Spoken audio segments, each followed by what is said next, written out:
And joining me in the studio is our International Affairs Editor, Philip Turle. Philip, 4 countries have been asked to supply assistance to Morocco with one notable absence, that being France. Why? Well, relations between France and Morocco are not good at the moment, and a couple of phrases have summed it up in recent days. One from President Emmanuel Macron when asked about his relationship with the Moroccan king Mohammed VI. He said, "We have a friendly relationship with him." And Mohammed VI, when asked about his relationship with Emmanuel Macron, said, "Our relations are neither good nor friendly."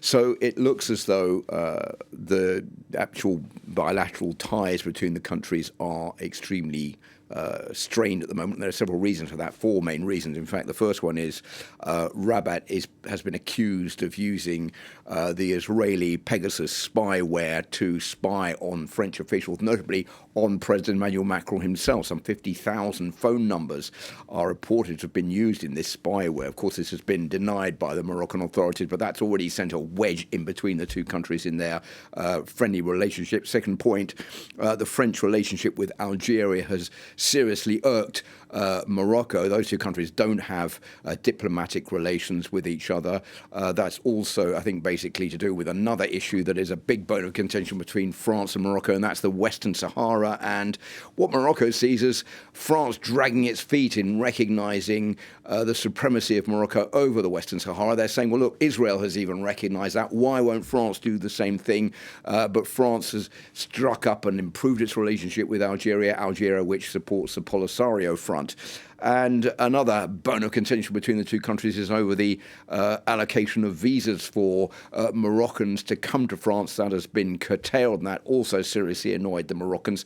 So I think you don't have to look very far in it to find a reason for maybe Morocco not wanting to bring in French aid so quickly. But that said, the French Foreign Minister Catherine Colonna has already announced €5 million worth of aid being sent not to the Moroccan authorities, not to the Moroccan aid organisations, but to non-governmental organisations on the ground who are going to be able to use that money to help in the rescue effort. And there's certainly a race against time, isn't there, to find survivors? How long is it going to be before search efforts are called off? Well, that is really the $50 million question, and there's no answer to that, unfortunately. And of course, imagine that you are the victim of an earthquake and your house has been destroyed and members of your family have disappeared under the rubble. You're going to obviously want the rescue effort to continue as long as possible in the hope that one of them or several of them may be found alive. On the part of the authorities in Morocco, they say, well, look, we can keep going for a certain amount of time, 48 hours, 72 hours, 3-4 days maybe, but beyond that, the chances of finding anybody alive are very, very thin. And so at that point, we need to actually start to intervene to knock down some of these buildings, which are still unsafe and may collapse and make more victims. So that is where the decision is made. But it's a very difficult line to cross, because if you look at in previous times, there have been other earthquakes. I'll give you a couple of examples, if you like. One of them in Japan in 2011, when an 80-year-old grandmother and her teenage grandson were found alive after 9 days in the rubble.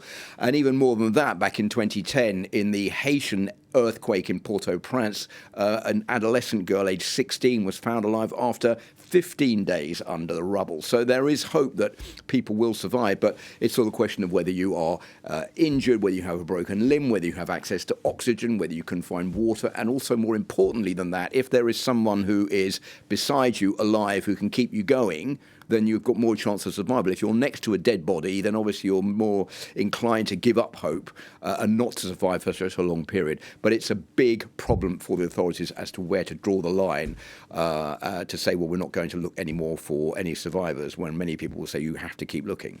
Philip Turle, thank you.